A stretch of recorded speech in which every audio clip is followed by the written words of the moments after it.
got to come up with a big play, and then they've got to be able to take this football back down the field in less than 4 minutes to try and tie up this game. It's been everything we thought it would be, Edward. The running of Mr.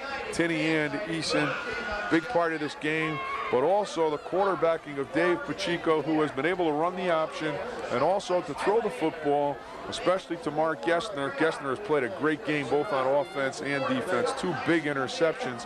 For Shelton, Dave Peterson with a great night, and Steve Miller at quarterback, been able to do some come up with some very big plays for the Gales. Well, they're still tending to Jason Tinney out there at about the 20-yard line. Working on those leg cramps, and usually it's because that individual has lost an awful lot of fluid. You get those leg cramps on a warm night when you lose fluid, and they're tough to get rid of once you get them. You need to get some Gatorade or some fluids into you, and it will have a tendency to release the pressure of those cramps, but it takes a while for that to happen.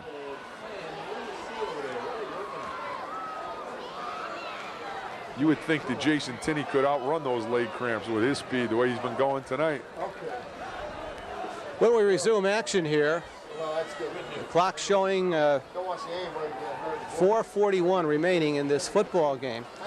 It's been a good one between these traditional rivals, the 66th renewal of this series.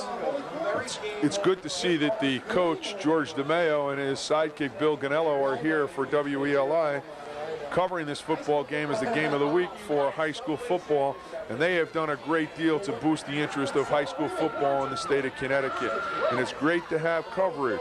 We have been doing this for a while. You know that Eddie and I really enjoy this, and we know you fans really enjoy it, but it's also great when local radio can pick up the games in the valley or around the state and bring high school football to you on a Friday evening. Well, Tinney will have to go out of the game for that play.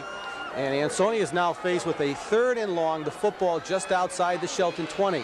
A rush on Pacheco. Pacheco gets it off. It is incomplete. It was intended for Gessner at the goal line. Double coverage. Panagiotis along with Johnson. The pass goes incomplete. It'll be a 4th down for Ansonia. Re-enter Jason Tinney. Good coverage by the Gales. Pretty good protection as Pacheco is able to get back. David unloads the football. Gessner not able to get up and get it. It's over his outstretched hands, but very good coverage on the play by Shelton. A big play right here for the Gales. You better believe a big play for the Gales. And 4th and 8, the football at the 20-yard line. Pacheco under a rush, gets it off into the end zone, incomplete. Peterson was the only player within reach of the football. Joe Corris got to Pacheco and put the rush on, and the Gales will have another crack at it. Watch Pacheco as he sets back up. Somebody's going to get a slap at his helmet here. Goes right by him right there. I don't know whether they're going to throw a face mask. Number 72 is going to put good pressure on him. That was Piscaneri. Ball is going to go into the end zone, and the Gales will take over now on about their 20-yard line. 1st and 10 for the Gales. Let's see if they can answer back. They're down by 7. Miller back to throw. Incomplete, intended for Peterson. He overthrows Peterson at the 25. It'll be a 2nd down. 4:12 remaining. Shelton has a lot of time. They don't have to go out of their base offense with 4 minutes and 12 seconds here as they just try and run a turnout to Peterson. Miller will just roll to the outside. Bobby Ayer with a pretty good block on Parrish Edwards. Ball is overthrown. Peterson unable to come up with it. He's come up with everything that has been in his close to his hands, but that one was well out of his reach, and it brings up a 2nd and 10 for the Gales. Skoronski once again out to the right side. Peterson out to the left. Split backs for the Gales. 2nd and 10 from the 20. Hands it off inside. John Eason, LeSue on the stop. They've got to go to Mr. Eason. He's got to get a couple big plays for them. There's plenty of time here as Eason picks up about 7 on that 2nd down carry. Brings up a 3rd down situation. It may be 4 down territory at this point in the football game for the Gales. So they may be able to use 2 running plays to get that 1st down. Skoronski out of your picture, out to the right side. Peterson in your picture, the top part of your screen. 3rd and about 4. Miller, a loose ball, a scramble for, and I believe the Gales have retained possession, but a big loss for the Gales. They lost on the play. Bob Ayer falls on the football back at his 23-yard line. As Steve Miller comes to the near side to try and throw the football, he'll duck up inside of the pressure. It looks like Soldier's going to get his arm on that left arm of Miller, force the fumble. The ball rolls around. Bobby Ayer comes up with it, but it's now a big 4th down and a big decision here for Tony Branca as he's going to choose to punt the football and use his timeouts to try and get it back. We've got under 3 minutes to go in this football game. Ramia back to punt. It's a fake, and it goes to the short back. That's John Eason, and it's going to be very close. It's going to depend on the spot. It's going to depend on the spot. Go ahead, Edward. LeMay is going to get credit for driving out of bounds along with Mahalsik, but I think it's going to be just short the way they spotted it. This will be interesting. It is a fake. Watch the kicker. He executes very well. If they got a piece of this guy right here, I don't know who that is for Ansonia. Easton might have had a shot at it. He's going to get driven out of bounds. He does not make it. He is short of that 1st down. He had to get a little bit further, I think. He had to get it up just outside the 30-yard line, so they'll bring the chains from across the field, and they'll measure it in front of the Shelton bench, and it's Ansonia's ball. John Eason is going to come up just short on that play.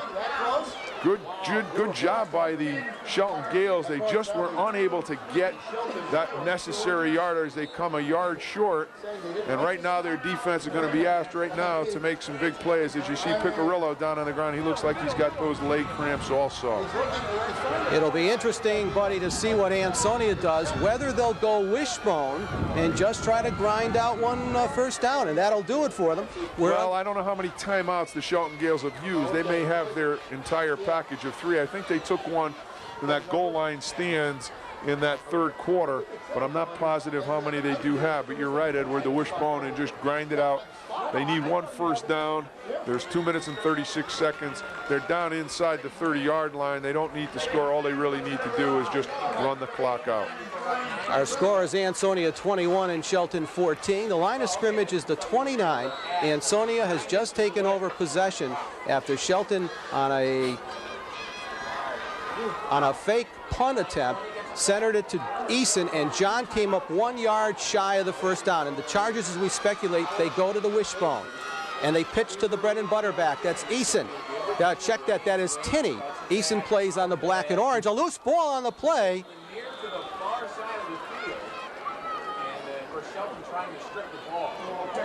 And no indication, so it has to be Ansonia coming up with the ball. Quinn and Sulai on the tackle for the Gales. An Ansonia player down on the far side of the field. Watch Tinney come out and then just wait for his opportunity to cut up. Good job by Ayer, and then he just steps back up inside the block. He lets Press make the block and steps up inside for a couple of yards. Has a great knack with the ability to read blocks. As you see, a number of the fans filing out early here, and I got to bet they're Shelton fans because the Ansonia fans don't seem to be moving. Their team is ahead 21-14. When we resume play here, Ansonia will have the football at about the 27 of the Gales. They'll have a 2nd and 8. You see John Eason there on the sidelines.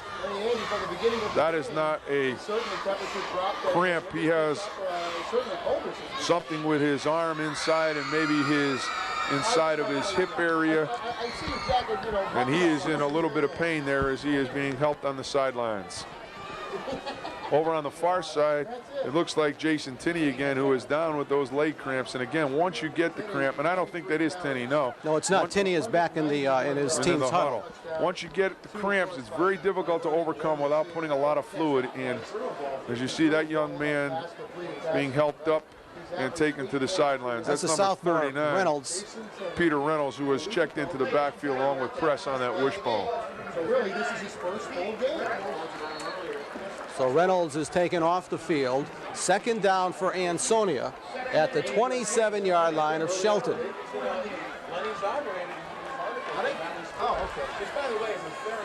And Ansonia moves it out of the wishbone on the 2nd and long, and they go back to an I-back formation. Press is the fullback, and Tinney is the tailback. They give to Tinney. Tinney gets out of a tackle, crosses the 25, close to the 22-yard line. Jason Tinney. I think they go out of the bone because of Peter Reynolds. Reynolds was that third back in there, but again, pressed with a great block. Piccirillo comes off the block, unable to get a piece of Tinney. Tinney forward for about 4 yards. Brings up a 3rd down situation, but more important is the 1 minute and 54 seconds left to go. Shelton has used a timeout to stop the clock. Pictionary and Quinn on the last tackle for Shelton. 3rd down will be coming up, 3rd and 4. The ball has been marked at the Shelton 23-yard line. Peter Reynolds was just carried off the field for Ansonia. Ansonia broke the bone, went back to the I-back formation.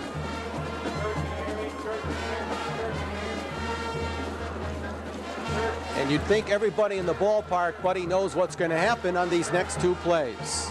Sometimes when you think that Tinney should get the ball is the time that maybe Press or one of the other backs, if they're in the bone, would get it. But my bet is that you go with your money man. Jason Tinney has done a great job, and he can break it at any time. And I would give it to Jason Tinney. Regardless of whether he gets the 1st down or not, he is going to force Shelton to use another timeout and run some time off the clock, which is really all you want. You don't want the turnover. Tinney is the guy who's been carrying it all night. Let him lug it another time. 3rd down coming up. Football at the 23. I-back formation. Gessner out to the left side. And that is going to help that 1st down yardage, as unless the Shelton Gales were drawn off sides, that's going to be a big mistake. The way Ansonia is jumping, it's going to be against Shelton, and that's going to move it very close to 1st down yardage. And that might have been a 1st down, buddy. You're right, Edward. I think that's going to give him 1st down yardage. And realistically, Ansonia only has to hold on to the football. You'll see movement in the center there, right over the centers. You'll see contact right there. And that is going to be a 1st down for Ansonia. They are now down inside the 20. 1:54 left to go. Shelton cannot stop the clock enough times to get the football back. Shelton needs a turnover right here. Ansonia goes back to the bone, and Tinney behind 2 lead blockers close to the 15-yard line. Another timeout as Bobby Ayer made the tackle. Just straight ahead, you'll see the bone here. You've got good blocking inside, and right behind the blocking of Press and Reynolds is Jason Tinney, and Tinney just takes the football forward. I believe, buddy, what they did, and we'll see if we pick it up, because I'm sure Ansonia will go to a wishbone formation with Reynolds being taken out. I believe they went to Bill Sisto as that other running back out of the wishbone set. You're probably right, Edward. I wasn't positive. I thought it might have even Mahalsik who was in there, but they do have 3 backs. They're interested in just getting that ball to Jason Tinney. It's not really a wishbone, more like a power. They offset Tinney a little bit in the backfield and just let him run behind those 2 blockers. Looks to me like a power I formation. Close to a, I don't know if the other back is directly behind the fullback, but it's very close to that power I. Between a power I and a wishbone, whatever it is, it's successful. They do a good job of running it. They get good blocking inside, and they have run exclusively to the right-hand side all night. That's because Tinney is lined up on the left. This time he lines up to the right. I'll bet you they go left. Tinney is dragged down, just gets it back to the line of scrimmage. Tony Sulai on the stop for the Gales. No pickup on that play. Tinney was lined up on the right side. They'll come back to the left out of this formation. Tinney unable to get any real yardage, but right now Shelton cannot stop the clock. With 2 downs, realistically all the Ansonia Chargers have to do is just snap the ball, go back in the huddle, snap it again, and the Shelton Gales may get 1 play off. They may have a chance for 1 play, but that's about all. It's possible also, buddy, we've been speculating about the makeup of that backfield. Pete Reynolds is back in. They run Tinney out of the wishbone behind Reynolds and Press. Rich on the tackle. We're down under a minute to go here. My suggestion would be to take the penalty right here and then run one more play, as they will try and run off as much time as they possibly can. We're down under 45. Ansonia needs to snap it and then to play 1 or 2 plays on defense. Line of scrimmage is the 15-yard line. Time is running down. Shelton unable to stop the clock. Pacheco ends up with the football. He's knocked down for a loss on the play back at the 19-yard line. The Gales will get another crack at it. We've got 26 seconds, and they better be on the ball because that referee is going to wind that clock up as soon as they spot the football, because it is not a time when the ball will be stopped. You'll see right here, Eddie Ardito is going to wind that clock. They're missing some time. They should have been on the ball right away. Line of scrimmage is the 18. Last gasp attempt for the Gales. It's already 16. They haven't snapped the ball. They wasted 12, 14, 15 seconds. Under 20 seconds. They pitch out on a flea flicker that is up for grabs. Rob Johnson took it, the pitch out, and threw it downfield. It went incomplete at the 45.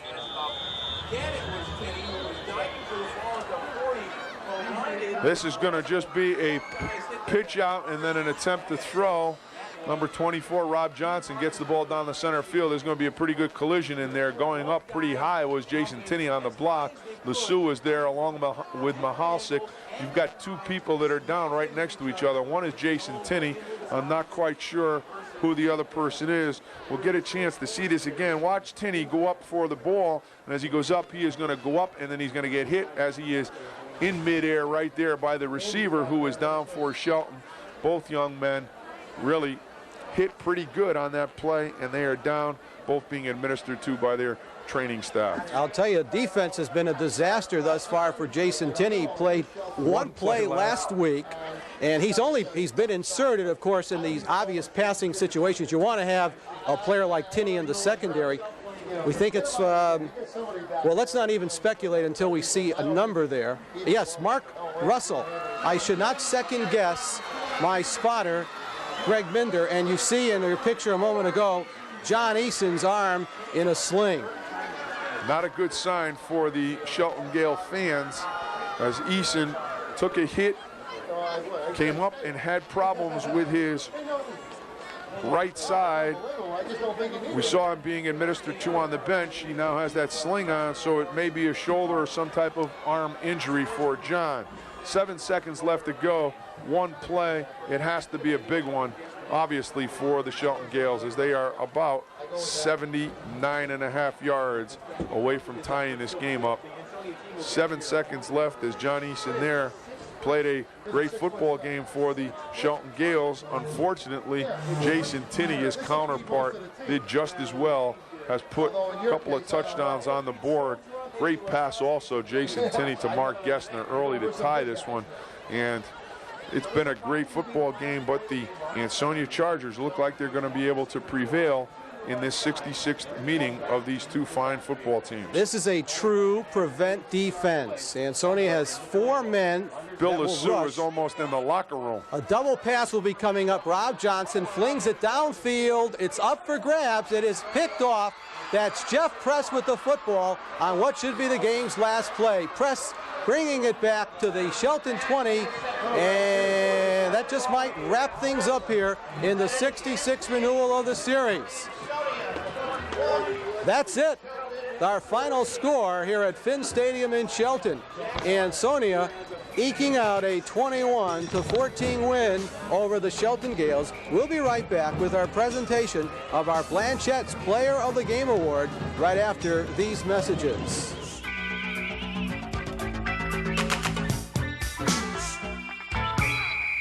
Being a teenager isn't what it used to be. Gone are the days of sock hops and soda shops. Today's teenagers have a lot more to worry about than they used to. Now there's a TV show that explores these concerns from a teenager's point of view. It's called On the One, and it's on Telemedia's Cable 10. So if your biggest concern is what you're going to wear to school tomorrow, then maybe you should watch On the One. But if your concerns run a little bit deeper, then you should definitely watch. Watch On the One this fall on Cable 10.